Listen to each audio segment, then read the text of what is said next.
റാങ്കുള്ള രണ്ട് ക്ലോസുകളെ ഒരു കോർഡിനേറ്റിംഗ് കൺജങ്ഷൻ ഉപയോഗിച്ച് കമ്പൈൻ ചെയ്യുമ്പോഴാണ് നമുക്കൊരു കോമ്പൗണ്ട് സെന്റൻസ് കിട്ടുന്നത്. രണ്ട് ക്ലോസുകളെ ഒരു സബോർഡിനേറ്റിംഗ് കൺജങ്ഷൻ ഉപയോഗിച്ച് കമ്പൈൻ ചെയ്താൽ നമുക്ക് കിട്ടുക കോംപ്ലക്സ് സെന്റൻസ് ആണ്. രണ്ട് ക്ലോസുകളെ ഒരു ing ഫോം അല്ലെങ്കിൽ ഒരു ടു ഇൻഫിനിറ്റീവ് ഉപയോഗിച്ച് കമ്പൈൻ ചെയ്യുമ്പോൾ നമുക്ക് കിട്ടുന്നത് സിമ്പിൾ സെന്റൻസ് ആണ്.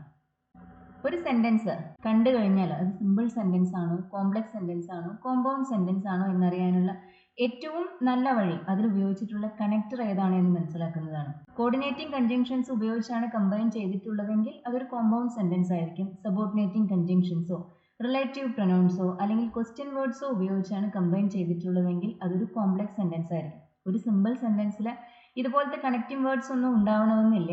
ചില സമയങ്ങളിൽ നമ്മൾ ing ഫോം ഉപയോഗിച്ച് രണ്ട് ക്ലോസുകളെ കമ്പൈൻ ചെയ്യാറുണ്ട്. അങ്ങനെ വരുമ്പോൾ നമുക്ക് കിട്ടുന്നത് സിമ്പിൾ സെന്റൻസ് തന്നെയാണ്.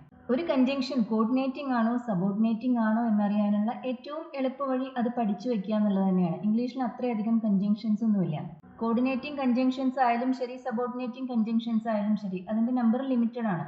കോമൺ ആയി ഉപയോഗിക്കുന്ന ഈ കൺജങ്ഷൻസ് എല്ലാം അത് കോർഡിനേറ്റിംഗ് ആണോ സബോർഡിനേറ്റിംഗ് ആണോ എന്ന് മനസ്സിലാക്കി പഠിച്ചു വെക്കുക. അങ്ങനെയാണെങ്കിൽ നമുക്കൊരു സെന്റൻസ് കണ്ടു കഴിയുമ്പോൾ അത് കോമ്പൗണ്ട് സെന്റൻസ് ആണോ കോംപ്ലക്സ് സെന്റൻസ് ആണോ എന്ന് എളുപ്പം മനസ്സിലാക്കാൻ സാധിക്കും. പിന്നെ ഒരു കൺജങ്ഷൻ കോർഡിനേറ്റിംഗ് ആണോ സബോർഡിനേറ്റിംഗ് ആണോ എന്നറിയാൻ മറ്റൊരു വഴി കൂടിയുണ്ട്. സബോർഡിനേറ്റിംഗ് കൺജങ്ഷൻ ഉപയോഗിച്ച് നമുക്കൊരു സെന്റൻസ് തുടങ്ങാം. അതായത് സബോർഡിനേറ്റിംഗ് കൺജങ്ഷൻ ഉപയോഗിച്ച് ഇൻട്രൊഡ്യൂസ് ചെയ്യുന്ന ആ ക്ലോസ് ഒരു സെന്റൻസിന്റെ ആദ്യം വരാം അല്ലെങ്കിൽ മെയിൻ ക്ലോസിന് ശേഷം വരാം. കോർഡിനേറ്റിംഗ് കൺജങ്ഷൻസ് ഉപയോഗിച്ച് നമുക്ക് പൊതുവേ സെന്റൻസസ് സ്റ്റാർട്ട് ചെയ്യാൻ സാധിക്കില്ല. ആൻഡ് ഉപയോഗിച്ചും ബട്ട് ഉപയോഗിച്ചും നമ്മൾ സെന്റൻസസ് സ്റ്റാർട്ട് ചെയ്യാറുണ്ട്. പക്ഷെ അങ്ങനെ ചെയ്യുന്ന സാഹചര്യങ്ങളിൽ പിന്നെ ആ സെന്റൻസിനകത്ത് വേറെ ക്ലോസ് കാണില്ല. ആൻഡ് ആ സെന്റൻസിന്റെ സ്റ്റാർട്ടിങ്ങിൽ വരുന്നുണ്ട് എന്ന് മാത്രമേ ഉള്ളൂ. രണ്ട് ക്ലോസുകളെ നമ്മൾ ആൻഡ് ഉപയോഗിച്ച് കമ്പൈൻ ചെയ്യുമ്പോൾ ആൻഡ് മിഡിലാണ് വരിക. അതുപോലെ തന്നെ ബട്ട് മിഡിലാണ് വരിക. കോർഡിനേറ്റിംഗ് കൺജങ്ഷൻസ് എല്ലായ്പ്പോഴും ആ സെന്റൻസിന്റെ മിഡിലാണ് വരിക. നമുക്ക് അത് ഉപയോഗിച്ച് ഒരു സെന്റൻസ് സ്റ്റാർട്ട് ചെയ്യാൻ സാധിക്കില്ല. ഒരു ക്ലോസ് എന്ന് പറയുമ്പോൾ നമുക്കറിയാം ഒരു സബ്ജക്റ്റും വെർബും ഉള്ള ഒരു ഗ്രൂപ്പ് ഓഫ് വേർഡ്സ്, അതിനാണ് ക്ലോസ് എന്ന് പറയുന്നത്. അതിന്റെ മീനിങ് കംപ്ലീറ്റ് ആയിരിക്കും. ഈക്വൽ റാങ്കുള്ള രണ്ട് ക്ലോസ് എന്ന് പറയുമ്പോൾ രണ്ടുപേർക്കും ഇൻഡിപെൻഡന്റ് ആയി നിൽക്കാൻ സാധിക്കും. ഇങ്ങനെയുള്ള രണ്ട് ക്ലോസുകളെ കമ്പൈൻ ചെയ്യുമ്പോഴാണ് നമുക്ക് കോമ്പൗണ്ട് സെന്റൻസ് കിട്ടുന്നത്. അതിന് നമ്മൾ ഉപയോഗിക്കുന്ന ഒരു കോർഡിനേറ്റിംഗ് കൺജങ്ഷൻ ആണ്. ഏറ്റവും കോമൺ ആയ കോർഡിനേറ്റിംഗ് കൺജങ്ഷൻസ് ഇതെല്ലാമാണ്. അത് ഏതൊക്കെയാണ് എന്ന് പെട്ടെന്ന് ഓർത്തു വെക്കാൻ ഈ അക്രോണിം സഹായിക്കും. Fanboys, for, and, nor, but, or, yet, so. ഇത്രയും കോർഡിനേറ്റിംഗ് കൺജങ്ഷൻസ് അല്ല ഇംഗ്ലീഷിലുള്ളൂ. ഏറ്റവും കോമൺ ആയത് ഇതെല്ലാമാണ്. അതിന്റെ എല്ലാം ഫസ്റ്റ് ലെറ്റേഴ്സ് ഉപയോഗിച്ചാണ് നമ്മൾ ഈ ഫാൻ ബോയ്സ് എന്ന അക്രോണിം ഉണ്ടാക്കിയിരിക്കുന്നത്. അപ്പോൾ അത് ഓർത്ത് വെച്ചാൽ ഏതൊക്കെയാണ് ഈ കോർഡിനേറ്റിംഗ് കൺജങ്ഷൻസ് എന്ന് നമുക്ക് മനസ്സിലാക്കാൻ സാധിക്കും. ഇങ്ങനെ രണ്ട് വേർഡ് വരുന്ന കൺജങ്ഷൻസ് കോറിലേറ്റീവ് കൺജങ്ഷൻസ്. ഈ കൺജങ്ഷൻസ് ഉപയോഗിച്ച് രണ്ട് ക്ലോസുകളെ കമ്പൈൻ ചെയ്യുമ്പോൾ നമുക്ക് കിട്ടുന്നതും കോമ്പൗണ്ട് സെന്റൻസ് തന്നെയായിരിക്കും. Neither nor, either or, both and, not only, but also. ഇതെല്ലാം ഉപയോഗിച്ച് നമ്മൾ രണ്ട് ക്ലോസുകളെ കമ്പൈൻ ചെയ്യുമ്പോൾ നമുക്ക് കിട്ടുന്ന ഒരു കോമ്പൗണ്ട് സെന്റൻസ് ആണ്. ഈ എക്സാമ്പിൾസ് നോക്കൂ. We listened intently. She was telling a fascinating story. Intently എന്ന് പറയുമ്പോൾ നല്ല താല്പര്യത്തോടെ നമ്മൾ ശ്രദ്ധിച്ചു. അവൾ നല്ല രസകരമായൊരു കഥയാണ് പറയുന്നുണ്ടായിരുന്നത്. അപ്പോൾ നമ്മൾ ശ്രദ്ധിക്കുന്നതിനുള്ള കാരണമാണ് അവൾ നല്ല കഥയാണ് പറയുന്നുണ്ടായിരുന്നത് എന്ന്. അപ്പോൾ ഈ രണ്ട് ക്ലോസുകൾക്കും ഇടയിൽ ഒരു കോസ് ആൻഡ് ഇഫക്റ്റ് റിലേഷൻഷിപ്പ് ഉണ്ട്. നമുക്ക് കോസും ഇഫക്റ്റും സൂചിപ്പിക്കുന്ന രണ്ട് ക്ലോസുകളെ കമ്പൈൻ ചെയ്യാനായി ഉപയോഗിക്കാവുന്ന കൺജങ്ഷൻസ് ആണ് ആസ്, സിൻസ്, ബിക്കോസ്. ഇത് മൂന്നും സബോർഡിനേറ്റിംഗ് കൺജങ്ഷൻസ് ആണ്. ഈ കൺജങ്ഷൻസ് ഉപയോഗിച്ച് ഈ രണ്ട് ക്ലോസുകളെ കമ്പൈൻ ചെയ്താൽ നമുക്ക് കിട്ടുക ഒരു കോംപ്ലക്സ് സെന്റൻസ് ആണ്. ഇതേ മീനിങ് വരുന്ന ഒരു കോർഡിനേറ്റിംഗ് കൺജങ്ഷൻ ആണ് ഫോർ. ഫോർ ഒരു പ്രിപ്പോസിഷൻ കൂടിയാണ്. ആക്ച്വലി പ്രിപ്പോസിഷൻ ആയാണ് നമ്മൾ ഫോർ ഇംഗ്ലീഷിൽ മെയിൻലി യൂസ് ചെയ്യുന്നത്. അത് കൺജങ്ഷനായി ഉപയോഗിക്കുന്ന സാഹചര്യങ്ങൾ വളരെ കുറവാണ്. ഫോറിന്റെ ഈ ഒരു യൂസ്, അതായത് ബിക്കോസിന് പകരമായി നമ്മൾ ഫോർ ഉപയോഗിക്കുന്നത് ഇപ്പോൾ പൊതുവെ ഒരു സാഹിത്യ ഭാഷയിൽ മാത്രമേ ഉള്ളൂ. അല്ലാതെ സാധാരണഗതിയിൽ നമ്മൾ അങ്ങനെ ഉപയോഗിക്കാൻ വഴിയില്ല. പക്ഷേ എക്സാംസിന് അതുപോലത്തെ എക്സാമ്പിൾസ് വരാൻ സാധ്യതയുണ്ട്. അതുകൊണ്ടാണ് ഈ എക്സാമ്പിളോട് പറയുന്നത്. We listened intently for she was telling a fascinating story. We listened intently അതൊരു സിമ്പിൾ സെന്റൻസ് ആണ്. She was telling a fascinating story അതും ഒരു സിമ്പിൾ സെന്റൻസ് ആണ്. രണ്ട് സെന്റൻസിലും ഓരോ വേർബ്സ് മാത്രമേ ഉള്ളൂ, ഓരോ ഫൈനൈറ്റ് വേർബ്സേ ഉള്ളൂ. രണ്ടും സിമ്പിൾ സെന്റൻസ് ആണ്. ഇനി നമ്മൾ ഇതിനെ ഫോർ എന്ന കൺജങ്ഷൻ ഉപയോഗിച്ച് കോർഡിനേറ്റിംഗ് കൺജങ്ഷൻ ഉപയോഗിച്ച് കമ്പൈൻ ചെയ്യുമ്പോൾ നമുക്ക് കിട്ടുന്ന ഒരു കോമ്പൗണ്ട് സെന്റൻസ് ആണ്. We listened intently for she was telling a fascinating story. For she was telling a fascinating story. ഇവിടെ രണ്ട് ക്ലോസുകളും ഇൻഡിപെൻഡന്റ് ആണ്. രണ്ട് ക്ലോസുകളും ഈക്വൽ റാങ്ക് ഉള്ളവരാണ്. ഫോർ ഉപയോഗിച്ച് നമ്മൾ കമ്പൈൻ ചെയ്തു എന്ന് മാത്രമേ ഉള്ളൂ. ഫോർ ഉപയോഗിച്ച് നമുക്ക് ഈ സെൻറ്റൻസ് സ്റ്റാർട്ട് ചെയ്യാൻ സാധിക്കില്ല. ഫോർ ഒരു കോർഡിനേറ്റിംഗ് കൺജങ്ഷൻ ആണ്, അതെപ്പോഴും മിഡിലാണ് വരുന്നത്. For she was telling a fascinating story we listened intently എന്ന് പറയാൻ സാധിക്കില്ല. പക്ഷേ ഫോറിന് പകരം നമ്മൾ ആസ്, സിൻസ്, ബിക്കോസ് ഈ കൺജങ്ഷൻസിൽ ഏതെങ്കിലും ഒന്നാണ് ഉപയോഗിച്ചിരുന്നതെങ്കിൽ നമുക്കത് രണ്ട് രീതിയിൽ പറയാൻ സാധിക്കുമായിരുന്നു. We listened intently because she was telling a fascinating story. ഇത് കോംപ്ലക്സ് സെൻറ്റൻസ് ആണ്, ബിക്കോസ് ഒരു സബോർഡിനേറ്റിംഗ് കൺജങ്ഷൻ ആണ്. ഫോർ ഒരു കോർഡിനേറ്റിംഗ് കൺജങ്ഷൻ ആണ്, അതുകൊണ്ട് ഫോർ ഉപയോഗിച്ച് കമ്പൈൻ ചെയ്തപ്പോൾ നമുക്ക് കിട്ടിയത് കോമ്പൗണ്ട് സെൻറ്റൻസ് ആയിരുന്നു. ഇത് കോംപ്ലക്സ് സെൻറ്റൻസ് ആണ്. ഇത് നമുക്ക് മറ്റൊരു രീതിയിലും പറയാം. Because she was telling a fascinating story we listened intently. അതായത് ബിക്കോസ് ഉപയോഗിച്ച് ഇൻട്രൊഡ്യൂസ് ചെയ്യുന്ന ആ ക്ലോസ് സെൻറ്റൻസിൻ്റെ ആദ്യം വരാം, അല്ലെങ്കിൽ അത് മെയിൻ ക്ലോസിന് ശേഷം വരാം. ഇവിടെ ബിക്കോസിന് പകരം ആസ് ഉപയോഗിച്ചാലും ഇങ്ങനെ തന്നെയാണ് വരാം. We listened intently as she was telling a fascinating story. As ഉപയോഗിച്ച് നമുക്ക് ഈ സെൻറ്റൻസ് സ്റ്റാർട്ട് ചെയ്യാം. As she was telling a fascinating story we listened intently. അപ്പോൾ ഒരു കൺജങ്ഷൻ കണ്ടു കഴിയുമ്പോൾ അത് കോർഡിനേറ്റിംഗ് ആണോ സബോർഡിനേറ്റിംഗ് ആണോ എന്നറിയാൻ സംശയം ഉണ്ടെങ്കിൽ ഈ ഒരു മെത്തേഡ് കൂടി ഒന്ന് പരീക്ഷിച്ച് നോക്കുക. അതായത് ആ ഒരു കൺജങ്ഷൻ ഉപയോഗിച്ച് ഇൻട്രൊഡ്യൂസ് ചെയ്യുന്ന ക്ലോസിനെ സെൻറ്റൻസിൻ്റെ ആദ്യം വെക്കാൻ പറ്റുമോ എന്ന് നോക്കുക. ആ കൺജങ്ഷൻ ഉപയോഗിച്ച് സെൻറ്റൻസ് സ്റ്റാർട്ട് ചെയ്യാൻ സാധിക്കുമെങ്കിൽ അത് സബോർഡിനേറ്റിംഗ് കൺജങ്ഷൻ ആവാനേ സാധ്യതയുള്ളൂ. ആ കൺജങ്ഷൻ എല്ലായ്പ്പോഴും സെൻറ്റൻസിൻ്റെ മിഡിലാണ് വരുന്നതെങ്കിൽ അതൊരു കോർഡിനേറ്റിംഗ് കൺജങ്ഷൻ ആവാനാണ് സാധ്യത. Something must have fallen. എന്തെങ്കിലും വീണിട്ടുണ്ടാവണം. മസ്റ്റ് ഹാവ് ഫാളൻ, വീണിട്ടുണ്ടാവണം. I heard a thud. Thud എന്ന് പറയുമ്പോൾ വലിയ ശബ്ദം. എന്തെങ്കിലും വീഴുമ്പോൾ ഉണ്ടാകുന്ന ഒരു വലിയ ശബ്ദത്തിന് പറയുന്ന വേർഡാണ് തഡ്. ഞാൻ വലിയൊരു ശബ്ദം കേട്ടു, അതുകൊണ്ടാണ് പറയുന്നത് എന്തെങ്കിലും വീണിട്ടുണ്ടാവണം എന്ന്. അപ്പോൾ ഇവിടെയും ഒരു കോസ് ആൻഡ് ഇഫക്റ്റ് റിലേഷൻഷിപ്പാണ് ഉള്ളത്. വലിയ ശബ്ദം കേട്ടതുകൊണ്ടാണ് എന്തെങ്കിലും വീണിട്ടുണ്ടാവണം എന്ന് ഞാൻ പറയുന്നത്. നമുക്കിത് ഫോർ ഉപയോഗിച്ച് കമ്പൈൻ ചെയ്യാം. Something must have fallen for I heard a thud. ഇതൊരു കോമ്പൗണ്ട് സെൻറ്റൻസ് ആണ്. Something must have fallen for I heard a thud. ഇത് തന്നെ നമുക്ക് ആസ് ഉപയോഗിച്ചും ബിക്കോസ് ഉപയോഗിച്ചും എല്ലാം നമുക്ക് പറയാൻ സാധിക്കും. Something must have fallen because I heard a thud, അല്ലെങ്കിൽ because I heard a thud something must have fallen. ഞാനൊരു വലിയ ശബ്ദം കേട്ടതുകൊണ്ട് എന്തെങ്കിലും വീണിട്ടുണ്ടാവണം. ബിക്കോസ് ഉപയോഗിച്ചാണ് കമ്പൈൻ ചെയ്യുന്നതെങ്കിൽ നമുക്ക് ആ ക്ലോസിന്റെ പൊസിഷൻ മാറ്റാൻ സാധിക്കും. ഫോർ ഉപയോഗിച്ചാണ് കമ്പൈൻ ചെയ്യുന്നതെങ്കിൽ നമുക്ക് ആ ക്ലോസിന്റെ പൊസിഷൻ മാറ്റാൻ സാധിക്കില്ല. He must be asleep. അവൻ ഉറക്കത്തിലായിരിക്കണം. There is no light in his room. അവൻ്റെ റൂമിൽ ലൈറ്റ് കാണുന്നില്ല. അവൻ ഉറക്കത്തിലായിരിക്കണം എന്ന ഒരു നിഗമനത്തിൽ നമ്മൾ എത്തുന്നത് അവൻ്റെ റൂമിൽ ലൈറ്റ് ഇല്ല എന്നതുകൊണ്ടാണ്. ഈ രണ്ട് ക്ലോസുകളെയും നമുക്ക് ഫോർ ഉപയോഗിച്ച് കമ്പൈൻ ചെയ്യാം. He must be asleep for there is no light in his room. അവൻ്റെ റൂമിലെ ലൈറ്റ് ഒന്നും തന്നെയില്ല. ഫോറിന് പകരം നമുക്കിവിടെ ആസും ബിക്കോസും സിൻസും എല്ലാം ഉപയോഗിക്കാം. He doesn't speak English. He doesn't speak French. അവൻ ഇംഗ്ലീഷ് സംസാരിക്കില്ല, അവൻ ഫ്രഞ്ച് സംസാരിക്കില്ല. അവൻ ഇംഗ്ലീഷ് സംസാരിക്കില്ല, അവൻ ഫ്രഞ്ചും സംസാരിക്കില്ല എന്ന് പറയണമെന്ന് കരുതാം. അങ്ങനെയാണല്ലോ നമ്മളത് പറയാം. അത് നമുക്ക് ഇങ്ങനെ പറയാം. He doesn't speak English nor does he speak French. Nor ഇവിടെ ഒരു കോർഡിനേറ്റിംഗ് കൺജങ്ഷൻ ആണ്. നമ്മൾ ഈ രണ്ട് ക്ലോസുകളെ കമ്പൈൻ ചെയ്യാനായിട്ടാണ് അത് ഉപയോഗിച്ചത്. നോർ നമുക്ക് ഉപയോഗിച്ച് ഒരു സെൻറ്റൻസ് സ്റ്റാർട്ട് ചെയ്യാൻ സാധിക്കും. അങ്ങനെ വരുന്ന സാഹചര്യങ്ങളിൽ പക്ഷേ നമ്മൾ സംസാരിക്കുന്ന രണ്ട് വ്യക്തികളെ കുറിച്ചായിരിക്കും. അതായത് ആദ്യം ഒരാൾ ഒരു നെഗറ്റീവായ ഒരു സ്റ്റേറ്റ്മെൻറ്റ് പറഞ്ഞു, പിന്നീട് മറ്റേയാൾ ആ സ്റ്റേറ്റ്മെൻറ്റിനോട് എഗ്രി ചെയ്യുന്ന മറ്റൊരു നെഗറ്റീവ് സ്റ്റേറ്റ്മെൻറ്റ് പറഞ്ഞു. അങ്ങനെ വരുമ്പോഴാണ് നമ്മൾ നോർ ഉപയോഗിച്ച് ഒരു സെൻറ്റൻസ് സ്റ്റാർട്ട് ചെയ്യുന്നത്. ഇതുപോലത്തെ സാഹചര്യങ്ങളിൽ നോർ നമ്മൾ കൺജങ്ഷൻ ആയിട്ടാണ് ഉപയോഗിക്കുന്നത്, വേറെ ഒരു സെൻറ്റൻസ് സ്റ്റാർട്ട് ചെയ്യുന്നതിന് വേണ്ടിയല്ല ഉപയോഗിക്കുന്നത്. കോർഡിനേറ്റിംഗ് കൺജങ്ഷൻസിന് മുന്നിൽ പൊതുവേ നമ്മൾ കോമ ഉപയോഗിക്കാറുണ്ട്. He doesn't speak English nor does he speak French. അയാൾ ഫ്രഞ്ചും സംസാരിക്കില്ല. നോർ ഒരു നെഗറ്റീവ് വേർഡാണ്. അതിനുശേഷം നോർ ഉപയോഗിച്ച് ഇൻട്രൊഡ്യൂസ് ചെയ്യുന്ന ക്ലോസുകളിൽ പിന്നെ നമ്മൾ ഉപയോഗിക്കുക ഇൻവേർട്ടഡ് വേർഡ് ഓർഡർ ആണ്. അതായത് ഓക്സിലറി വെർബ് ആദ്യം വരും, പിന്നെ അതിനുശേഷമാണ് സബ്ജക്റ്റ് വരിക. നോർ ഹി സ്പീക്സ് ഫ്രഞ്ച് എന്നല്ല നമ്മൾ പറയുന്നത്, nor does he speak French. അവൻ ഫ്രഞ്ചും സംസാരിക്കില്ല. He doesn't eat fish.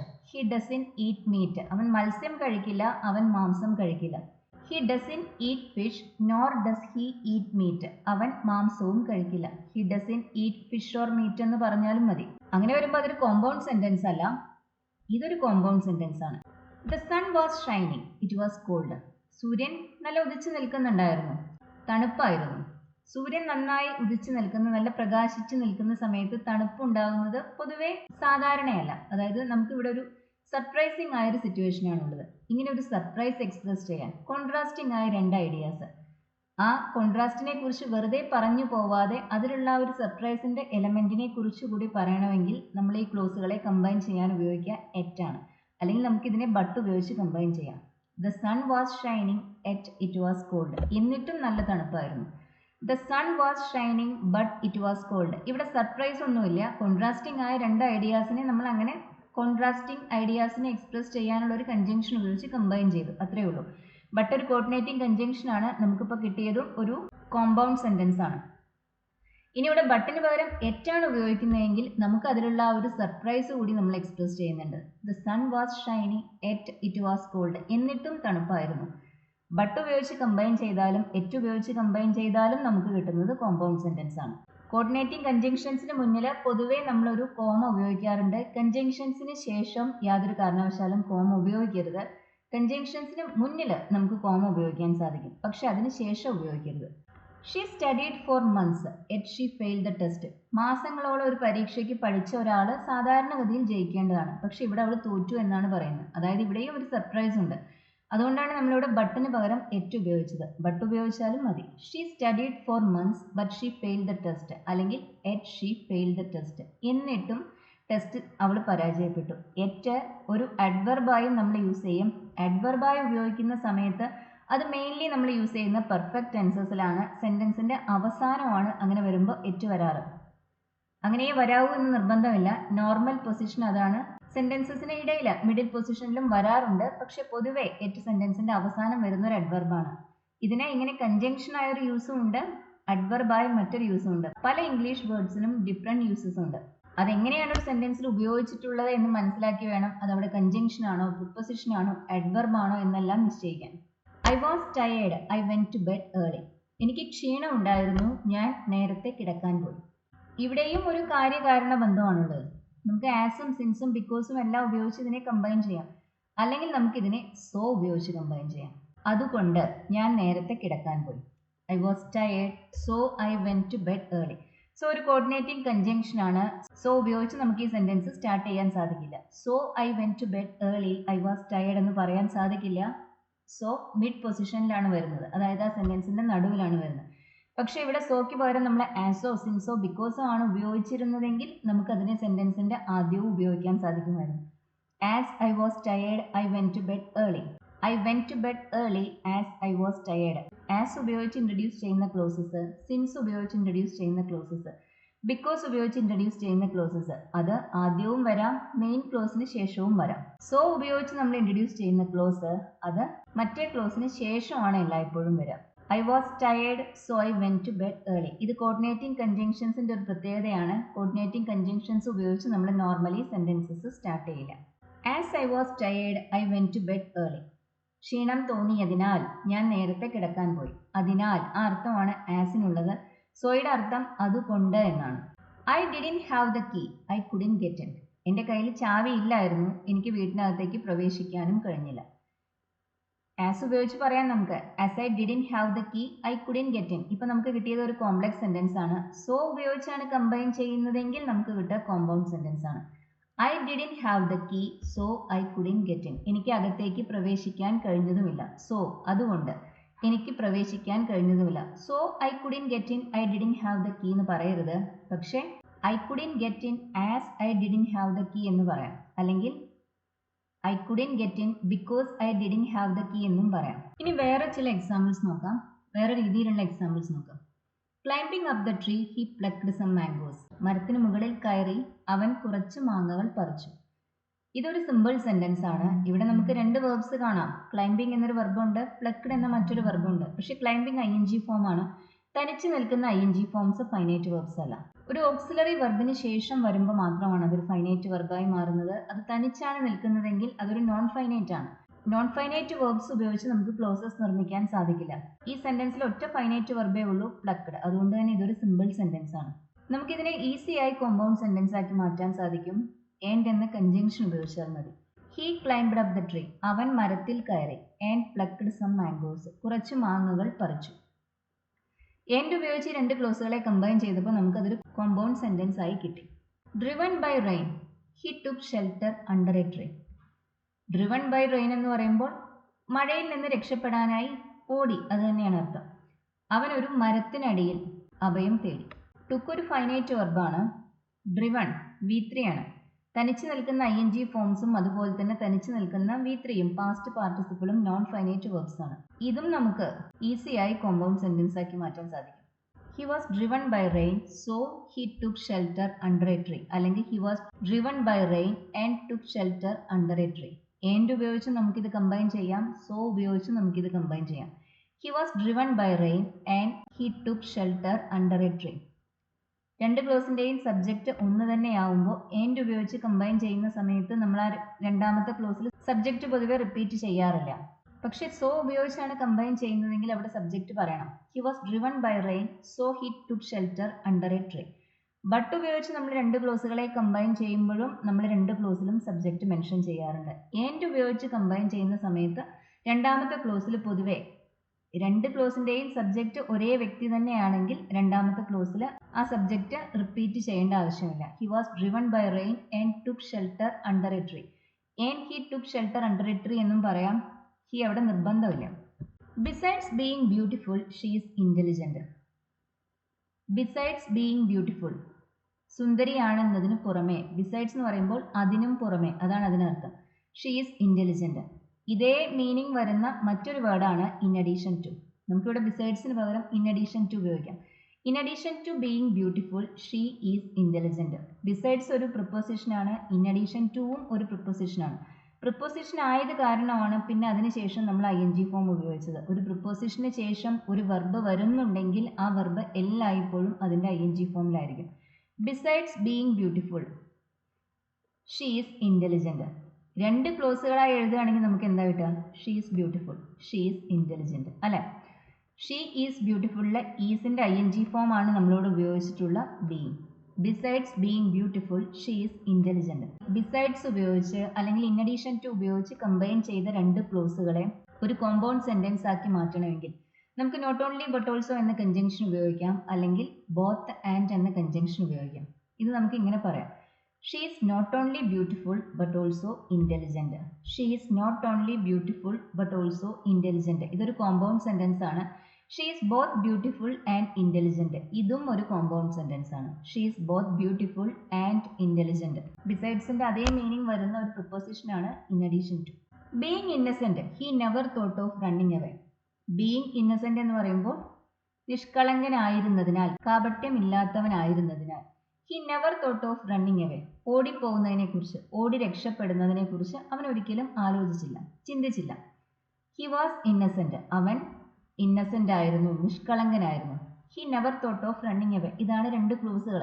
ഈ രണ്ട് ക്ലോസുകളെയാണ് നമ്മൾ ബീയിങ് എന്ന ING ഫോം ഉപയോഗിച്ച് കമ്പൈൻ ചെയ്ത് ഈ സിമ്പിൾ സെൻറ്റൻസുകൾ ഉണ്ടാക്കിയത്. ഇതിനെയും നമുക്ക് കോമ്പൗണ്ട് സെൻറ്റൻസ് ആക്കി മാറ്റാൻ സാധിക്കും. ആൻഡ് എന്ന കൺജങ്ഷൻ ഉപയോഗിക്കാം, അല്ലെങ്കിൽ സോ എന്ന കൺജങ്ഷൻ ഉപയോഗിക്കാം. He was innocent and never thought of running away. അവൻ കാപട്യമില്ലാത്തവനായിരുന്നു, ഓടി രക്ഷപ്പെടുന്നതിനെക്കുറിച്ച് ഒരിക്കലും അവൻ ആലോചിച്ചതുമില്ല. ഇത് ആസ് ഉപയോഗിച്ചാണ് കമ്പൈൻ ചെയ്യുന്നതെങ്കിൽ നമുക്ക് കിട്ടുക കോംപ്ലക്സ് സെൻറ്റൻസ് ആണ്. As he was innocent he never thought of running away. അവൻ നിഷ്കളങ്കനായതിനാൽ ഓടിപ്പോകുന്നതിനെക്കുറിച്ച് അവൻ ഒരിക്കലും ആലോചിച്ചതേയില്ല. ആൻഡ് ഉപയോഗിച്ച് കമ്പൈൻ ചെയ്തപ്പോൾ അത് കോമ്പൗണ്ട് സെൻറ്റൻസ് ആയി. സോ ഉപയോഗിച്ച് നമുക്ക് കമ്പൈൻ ചെയ്യാം. അങ്ങനെയാണെങ്കിൽ നമുക്ക് കിട്ടുക കോമ്പൗണ്ട് സെൻറ്റൻസ് തന്നെയാണ്. ആസ് ഉപയോഗിച്ച്, സിൻസ് ഉപയോഗിച്ച്, ബിക്കോസ് ഉപയോഗിച്ച് കമ്പൈൻ ചെയ്യുമ്പോൾ നമുക്ക് കിട്ടുക കോംപ്ലക്സ് സെൻറ്റൻസ് ആണ്. The old man sat near the fire smoking. പുക വലിച്ചുകൊണ്ട് ആ വൃദ്ധൻ തീയുടെ അടുത്ത് ഇരുന്നു. The old man sat near the fire smoking. ഇതൊരു സിമ്പിൾ സെൻറ്റൻസ് ആണ്. ഇവിടെ ഒറ്റ ഫൈനൈറ്റ് വെർബേ ഉള്ളൂ, സാറ്റ്. സ്മോക്കിംഗ് ഫൈനൈറ്റ് അല്ല, ING ഫോം ആണത്. ഒറ്റയ്ക്കാണ് നിൽക്കുന്നത്, അത് ഫൈനൈറ്റ് വെർബ് അല്ല. ഒരു ING ഫോമിന് മുന്നിൽ ഏതെങ്കിലും ഒരു ഓക്സിലറി വെർബ് വരുമ്പോൾ, അല്ലെങ്കിൽ ഒരു പാസ്റ്റ് പാർട്ടിസിപ്പിളിന് V3ക്ക് മുന്നിൽ ഏതെങ്കിലും ഒരു ഓക്സിലറി വെർബ് വരുമ്പോൾ മാത്രമാണ് അതൊരു ഫൈനൈറ്റ് വെർബായി മാറുന്നത്. ഇത് നമുക്ക് ഇങ്ങനെ പറയാം. The old man sat near the fire and smoked. അയാൾ ആ തീയുടെ അടുത്തിരുന്നു എന്നിട്ട് പുക വലിച്ചു. And smoked. ഇപ്പം കിട്ടിയത് ഒരു കോമ്പൗണ്ട് സെൻറ്റൻസ് ആണ്. Besides playing the guitar he sang a song. Guitar വായിച്ചതിന് പുറമെ അയാൾ ഒരു പാട്ടും പാടി. ബിസൈഡ്സ് ഉപയോഗിച്ച് നമ്മൾ നേരത്തെ ഒരു എക്സാമ്പിൾ നോക്കിയിരുന്നു. ഇതിനെ കോമ്പൗണ്ട് സെൻറ്റൻസ് ആക്കണമെങ്കിൽ നമ്മൾ ഏത് കൺജങ്ഷൻ യൂസ് ചെയ്യും? നോട്ട് ഓൺലി ബട്ട് ഓൾസോ നമുക്ക് ഉപയോഗിക്കാം. അപ്പോൾ നമുക്കിത് ഇങ്ങനെ കിട്ടാം. He not only played the guitar but also sang a song. He not only played the guitar but also sang a song. Not only but also. ഇതൊരു correlative conjunction ആണ്. Correlative conjunctions ഉപയോഗിച്ച് നമ്മൾ രണ്ട് ക്ലോസുകളെ കമ്പൈൻ ചെയ്യുന്ന സമയത്ത് അതിൻ്റെ ആ ഫസ്റ്റ് പാർട്ടിന് ശേഷം വന്ന വേർഡിൻ്റെ പാർട്ട് ഓഫ് സ്പീച്ച് ഏതോ അതേ പാർട്ട് ഓഫ് സ്പീച്ചിലുള്ള ഒരു വേർഡ് ആയിരിക്കണം അതിൻ്റെ സെക്കൻഡ് പാർട്ടിന് ശേഷവും വരാം. ഇവിടെ നോട്ട് ഓൺലിക്ക് ശേഷം നമ്മൾ ഉപയോഗിച്ചത് പ്ലേഡ് എന്ന വെർബാണ്. ബട്ട് ഓൾസോയ്ക്ക് ശേഷം നമ്മൾ ഉപയോഗിക്കുന്നതും ഒരു വെർബായിരിക്കണം. ഇവിടെ നമ്മൾ ഉപയോഗിച്ചത് സാങ് ആണ്. He not only played the guitar but also sang a song. He played not only the guitar but also sang a song എന്ന് പറയരുത്. കാരണം അങ്ങനെ പറയുമ്പോൾ നോട്ട് ഓൺലിക്ക് ശേഷം വന്നത് ഗിറ്റാർ എന്ന നൗൺ ആയിരുന്നു, ബട്ട് ഓൾസോയ്ക്ക് ശേഷം വരുന്നത് സാങ് എന്ന വെർബുമാണ്. അത്തരം കൺസ്ട്രക്ഷൻസ് ഫോൾട്ടിയാണ്. നോട്ട് ഓൺലിക്ക് ശേഷം നൗണാണ് ഉപയോഗിച്ചതെങ്കിൽ ബട്ട് ഓൾസോയ്ക്ക് ശേഷം ഉപയോഗിക്കുന്നത് മറ്റൊരു നൗൺ ആയിരിക്കണം. നോട്ട് ഓൺലിക്ക് ശേഷം വെർബാണ് ഉപയോഗിക്കുന്നതെങ്കിൽ ബട്ട് ഓൾസോയ്ക്ക് ശേഷം ഉപയോഗിക്കുന്നത് മറ്റൊരു വെർബായിരിക്കണം. പാരലൽ കൺസ്ട്രക്ഷൻ എന്നാണ് ഇതിന് പറയുക. ആ റൂള് നിർബന്ധമായും ഫോളോ ചെയ്യേണ്ടതാണ്.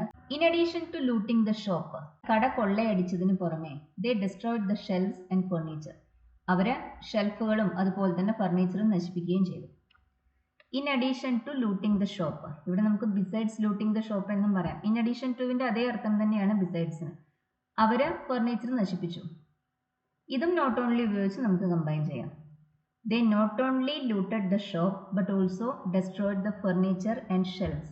They not only looted the shop. അവർ കട കൊള്ളയടിക്കുക മാത്രമല്ല ചെയ്തത്, ഫർണിച്ചറും ഷെൽഫ്സും നശിപ്പിക്കുകയും ചെയ്തു. But also destroyed the shelves and furniture. Not ഓൺലിക്ക് ശേഷം ലൂട്ടഡ് എന്ന വെർബ് ഉപയോഗിച്ചു, ബട്ട് ഓൾസോയ്ക്ക് ശേഷം ഡെസ്ട്രോയ്ഡ് എന്ന മറ്റൊരു വെർബ് ഉപയോഗിച്ചു. നോട്ട് ഓൺലി നമുക്ക് സെന്റൻസിന്റെ ആദ്യവും ഉപയോഗിക്കാൻ സാധിക്കും. അതായത് നമുക്കൊരു സെന്റൻസ് നോട്ട് ഓൺലി ഉപയോഗിച്ച് സ്റ്റാർട്ട് ചെയ്യാം. നോട്ട് ഓൺലി സെന്റൻസിന്റെ ആദ്യം വരുന്ന സമയത്ത് പിന്നെ നമ്മൾ ഉപയോഗിക്കുക ഇൻവേർട്ടഡ് വേർഡ് ഓർഡർ ആണ്. അതായത് ഓക്സിലറി വെർബ് ആദ്യം വരും, പിന്നെയാണ് സബ്ജക്റ്റ് വരാം. ഇവിടെ നമുക്ക് ഓക്സിലറീസ് ഒന്നും കാണാൻ കഴിയുന്നില്ല. അങ്ങനെ വരുന്ന സാഹചര്യങ്ങളിൽ ഏത് ടെൻസിലാണോ ഈ സെന്റൻസ് എന്ന് നോക്കി ആ ടെൻസിൽ ഉപയോഗിക്കുന്ന ഓക്സിലറി വേണം നോട്ട് ഓൺലിക്ക് ശേഷം ഉപയോഗിക്കാൻ. ലൂട്ടഡ് സിമ്പിൾ പാസ്റ്റ് ടെൻസിലുള്ള വെർബാണ്. സിമ്പിൾ പാസ്റ്റ് ടെൻസിൽ നമ്മൾ ഉപയോഗിക്കുന്ന ഓക്സിലറി ഡിഡ് ആണ്. അപ്പോൾ നമ്മളിത് ഇങ്ങനെ പറയാം, not only did they loot the shop. പിന്നെ ഡിഡ് ദേ ലൂട്ടഡ് എന്ന് പറയരുത്, did they loot the shop. But they also destroyed the shelf. Not only did they loot the shop but they also destroyed the shelves and furniture. അവരത് നശിപ്പിക്കുകയും ചെയ്തു. Having delivered the message the messenger departed. സന്ദേശം കൈമാറിയതിനു ശേഷം Messenger ദൂതൻ പോയി. ഇത് നമ്മൾ എങ്ങനെ കോമ്പൗണ്ട് സെന്റൻസ് ആക്കും? എൻഡ് ഉപയോഗിച്ച് കണക്ട് ചെയ്താൽ മതി. The messenger delivered the message and departed. The messenger delivered the message and departed. അയാൾ പോവുകയും ചെയ്തു. The meeting was postponed due to the chairman's illness. ചെയർമാന്റെ അസുഖം കാരണം മീറ്റിംഗ് മാറ്റിവെച്ചു. ഇതൊരു സിമ്പിൾ സെന്റൻസ് ആണ്. ഇവിടെ ആകെ ഒരു വെർബേ ഉള്ളൂ, വാസ് പോസ്റ്റ്പോൺഡ്. ഇതിനെ കോമ്പൗണ്ട് സെന്റൻസ് ആക്കി മാറ്റുമ്പോൾ നമുക്ക് വേർഡ് ഓർഡറിലും കുറച്ച് വ്യത്യാസം വരുത്തേണ്ടി വരും. ചെയർമാന് അസുഖമായിരുന്നു, അതുകൊണ്ട് മീറ്റിംഗ് മാറ്റിവെച്ചു, അങ്ങനെ നമുക്ക് പറയേണ്ടി വരും. അപ്പം നമ്മളത് ഇങ്ങനെയാണ് പറയാം, the chairman was ill and hence the meeting was postponed. സോയും ഉപയോഗിക്കാം. The chairman was ill and hence, അതുകൊണ്ട് the meeting was postponed. And മാത്രം ഉപയോഗിച്ചാൽ പോരാ, ഇവിടെ എൻഡിന് ശേഷം ഹെൻസ് എന്ന മറ്റൊരു ട്രാൻസിഷണൽ അഡ്വർബ് കൂടി ഉപയോഗിക്കുന്നുണ്ട്. The chairman was ill and hence the meeting was postponed. ഇവിടെ ആൻഡ് ഇല്ല എങ്കിൽ ഹെൻസിന് മുന്നിൽ നമ്മളൊരു സെമി കോളൻ ഉപയോഗിക്കും. ഹെൻസിന് ശേഷം നമ്മളൊരു കോമയും ഉപയോഗിക്കും. ഹെൻസ്, ദർഫോർ, ദസ്, ഇതെല്ലാം ട്രാൻസിഷണൽ അഡ്വേർബ്സ് ആണ്. ഇവർക്ക് സെന്റൻസുകളെ കണക്ട് ചെയ്യാൻ സാധിക്കില്ല. പക്ഷെ ഹെൻസിന് മുന്നിൽ അല്ലെങ്കിൽ ദസിനോ ദർഫോറിനോ മുന്നിൽ ആൻഡ് ഉപയോഗിക്കുമ്പോൾ പിന്നെ അവർ ബിഹേവ് ചെയ്യുന്നത് ഒരു കൺജങ്ഷൻ പോലെ തന്നെയാണ്. നമുക്ക് അവയെ ഉപയോഗിച്ച് സെന്റൻസുകളെ കമ്പൈൻ ചെയ്യാൻ സാധിക്കും. ദ ചെയർമാൻ വാസ് ഇൽ and hence the meeting was postponed. എക്സാമിനാവുമ്പോൾ നിങ്ങൾക്ക് ഓപ്ഷൻസ് തന്നിട്ടുണ്ടായിരിക്കും, അതിൽ നിന്ന് കറക്റ്റ് ആയത് ചൂസ് ചെയ്യേ വേണ്ടൂ. അതേ മീനിങ് വരുന്ന രീതിയിൽ ടെൻസ് മാറിപ്പോവാതെ കോർഡിനേറ്റിംഗ് കൺജങ്ഷൻസ് ഉപയോഗിച്ച് കമ്പൈൻ ചെയ്തിട്ടുള്ള ക്ലോസുകൾ ഏതാണെന്ന് നോക്കുക. അതായിരിക്കും കോമ്പൗണ്ട് സെന്റൻസ്. സബോർഡിനേറ്റിംഗ് കൺജങ്ഷൻസ് ഉപയോഗിച്ച് അല്ലെങ്കിൽ റിലേറ്റീവ് പ്രൊനൗൺസ് ഉപയോഗിച്ച് കമ്പൈൻ ചെയ്ത ക്ലോസുകളായിരിക്കും complex sentences. Despite working hard we couldn't finish the project on time. ഇതും സിമ്പിൾ സെന്റൻസ് ആണ്. വർക്കിംഗ് ഒരു ING ഫോം ആണ്. അത് ഡെസ്പൈറ്റ് എന്ന പ്രിപ്പോസിഷന് ശേഷം ഉപയോഗിച്ചു. അത് തനിച്ചാണ് നിൽക്കുന്നത്. അത് നോൺ ഫൈനൈറ്റ് വെർബാണ്. വി കുഡിന്റ് ഫിനിഷ്, അതാണ് ഇവിടുത്തെ ഫൈനൈറ്റ് വെർബ്. ഒറ്റ ക്ലോസേ ഈ സെന്റൻസിലുള്ളൂ. സെന്റൻസ് അല്പം ലെങ്തി ആണെങ്കിലും ഇവിടെ ഒരു ക്ലോസ് മാത്രമേ ഉള്ളൂ, ഒരു ഫൈനൈറ്റ് വെർബേ ഉള്ളൂ, അതുകൊണ്ട് ഒരു ക്ലോസേ ഉള്ളൂ. ഇതും ഒരു സിമ്പിൾ സെന്റൻസ് ആണ്. ഇതുപോലത്തെ സെന്റൻസസ്, അതായത് കോൺട്രാസ്റ്റ് എക്സ്പ്രസ് ചെയ്യുന്ന ഈ സെന്റൻസസിനെ നമുക്ക് കമ്പൈൻ ചെയ്യാൻ ബട്ട് എന്ന കോർഡിനേറ്റിംഗ് കൺജങ്ഷൻ ഉപയോഗിക്കാം, അല്ലെങ്കിൽ യെറ്റ് എന്ന കോർഡിനേറ്റിംഗ് കൺജങ്ഷൻ ഉപയോഗിക്കാം. We worked hard, yet we couldn't finish the project on time. We worked hard, yet we couldn't അല്ലെങ്കിൽ but we couldn't finish the project on time. ഒരു ക്ലോസിന് നിർബന്ധമായും ഒരു subject ഉണ്ടായിരിക്കണം. Despite working hard എന്ന ഒരു phrase എടുത്ത് നോക്കുകയാണെങ്കിൽ അവിടെ നമ്മൾ സബ്ജക്റ്റ് ഒന്നും മെൻഷൻ ചെയ്യുന്നില്ല. അത് ഫ്രേസ് ആണ്, അത് ക്ലോസ് അല്ല. പക്ഷെ നമ്മൾ ഇതിനെ കോമ്പൗണ്ട് സെന്റൻസ് ആക്കി മാറ്റുന്ന സമയത്ത് വർക്കിംഗ് ഹാർഡ് എന്നോ വർക്ക്ഡ് ഹാർഡ് എന്നോ പറഞ്ഞാൽ പോരാ, ആ വെർബിന് ഒരു സബ്ജക്റ്റ് കൂടി വേണം. വി വർക്ക്ഡ് ഹാർഡ്, ഞങ്ങൾ നല്ലതുപോലെ ജോലി ചെയ്തു. But we കുഡിൻ finish the project on time. രണ്ട് ക്ലോസിനും അതിൻ്റെതായ സബ്ജക്റ്റും വെർബും ഉണ്ടായിരിക്കണം. Shouting at the top of his voice he demanded admission. ഉച്ചത്തിൽ സംസാരിച്ചുകൊണ്ട് അയാളെ അകത്തേക്ക് പ്രവേശിപ്പിക്കണമെന്ന് ആവശ്യപ്പെട്ടു. He shouted at the top of his voice and demanded admission. He shouted at the top of his voice and demanded admission. രണ്ടാമത്തെ sentence compound sentence ആണ്. First sentence simple sentence ആണ്. He bought me a beautiful dress for my birthday. അവൻ എനിക്ക് നല്ല ഭംഗിയുള്ള ഒരു dress എൻ്റെ ബർത്ത്ഡേക്ക് വേണ്ടി വാങ്ങിച്ചു തന്നു. He took me to a nice restaurant for lunch. എന്നെ ഒരു നല്ല റെസ്റ്റോറൻറ്റിൽ ലഞ്ച് കഴിക്കാൻ കൊണ്ടുപോവുകയും ചെയ്തു. ഇത് രണ്ടും സിമ്പിൾ സെന്റൻസസ് ആണ്. നമുക്കിനി ഇതിനെ കമ്പൈൻ ചെയ്ത് ഒരു കോമ്പൗണ്ട് സെന്റൻസ് നിർമ്മിക്കണം. ഏത് കൺജങ്ഷനാണ് നമ്മളിവിടെ ഉപയോഗിക്കുക? നമുക്ക് നോട്ട് ഓൺലി ബട്ട് ഓൾസോ ഉപയോഗിച്ച് ഇത് പറയാം. He not only bought me a beautiful dress for my birthday but also took me to a nice restaurant for lunch. He not only bought me a beautiful dress. അവൻ എനിക്ക് ഒരു നല്ല dress വാങ്ങിച്ചു തരിക മാത്രമല്ല ചെയ്തത്, but also took me to a nice restaurant, എന്നെ ഒരു നല്ല റെസ്റ്റോറൻറ്റിലേക്ക് കൊണ്ടുപോവുകയും ചെയ്തു. He not only bought but also took. Not ഓൺലിക്ക് ശേഷം ബോട്ട് എന്ന വെർബ് ഉപയോഗിച്ചു, ബട്ട് ഓൾസോയ്ക്ക് ശേഷം ടുക്ക് എന്ന വെർബ് ഉപയോഗിച്ചു. നോട്ട് ഓൺലി ഉപയോഗിച്ച് നമുക്ക് ഈ സെൻറ്റൻസ് സ്റ്റാർട്ട് ചെയ്യാം. അങ്ങനെ വരുമ്പോൾ നമുക്കിത് ഇങ്ങനെ കിട്ടുക. Not only did he buy me a beautiful dress. Not only he bought me എന്ന് പറയരുത്. ബോട്ട് സിമ്പിൾ പാസ്റ്റ് ടെൻസിലുള്ള വെർബാണ്. ആ ടെൻസിൽ നമ്മൾ യൂസ് ചെയ്യുന്ന ഓക്സിലറി ഡിഡ് ആണ്. നോട്ട് ഓൺലി ഉപയോഗിച്ച് നമ്മളൊരു സെൻറ്റൻസ് സ്റ്റാർട്ട് ചെയ്യുമ്പോൾ പിന്നെ വരിക ഇൻവേർട്ടഡ് വേർഡ് ഓർഡർ ആണ്. അതായത് ഓക്സിലറി ആദ്യം പിന്നെ സബ്ജക്റ്റ്. ഓക്സിലറി ആ സെൻറ്റൻസിൽ ഇല്ലെങ്കിൽ അത് ഏത് ടെൻസിലാണ് എന്ന് മനസ്സിലാക്കി നിങ്ങൾ അതിന് അപ്രോപ്രിയേറ്റ് ആയ ഒരു ഓക്സിലറി അവിടെ യൂസ് ചെയ്യണം. Not only did he buy me a beautiful dress but he also took me to a nice restaurant. Second ക്ലോസിൽ ബട്ട് ഓൾസോയ്ക്ക് ശേഷം വരുന്ന ക്ലോസിൽ ഇങ്ങനെ ഇൻവേർഷൻ ഒന്നുമില്ല, അതിൽ സാധാരണ വേർഡ് ഓർഡർ ആണ്. നോട്ട് ഓൺലി ഹി ബോട്ട് അല്ല, not only did he buy. Did he bought എന്നും പറയരുത്, ഡിഡ് ഹി ബൈ, അതാണ് bought. They ate all the cupcakes. They ate all the cupcakes. They drank all the coffee. അവർ മുഴുവൻ കാപ്പിയും കുടിച്ചു, മുഴുവൻ കേക്കും കഴിച്ചു. ഇത് നമുക്ക് നോട്ട് ഓൺലി ഉപയോഗിച്ച് കമ്പൈൻ ചെയ്യാം. They not only ate all the cupcakes but also drank all the coffee. അല്ലെങ്കിൽ not only did they eat. They ate എന്നതിന് പകരമാണ് നമ്മളിവിടെ ഡിഡ് ദേ ഈറ്റ് എന്ന് പറയുന്നത്. Did they eat all the cupcakes but they also drank all the coffee. But they also drank all the coffee. ഈ lesson നിങ്ങൾക്ക് useful ആയിരുന്നു എന്ന് കരുതുന്നു. നമുക്ക് രണ്ട് ക്ലോസുകളെ കമ്പൈൻ ചെയ്ത് എങ്ങനെ ഒരു കോമ്പൗണ്ട് സെന്റൻസ് നിർമ്മിക്കാം, അതാണ് നമ്മൾ ഇന്നത്തെ ക്ലാസ്സിൽ നോക്കിയത്. കോമ്പൗണ്ട് സെന്റൻസ് ഉണ്ടാക്കാൻ നമ്മൾ ഉപയോഗിക്കുന്ന കോർഡിനേറ്റിംഗ് കൺജങ്ഷൻസ് ആണ്. അത്രയധികം കോർഡിനേറ്റിംഗ് കൺജങ്ഷൻസ് ഒന്നും ഇംഗ്ലീഷിലില്ല. ഉള്ള കൺജങ്ഷൻസ് ഏതെല്ലാമാണ് എന്നൊന്ന് ഓർത്ത് വെക്കുക.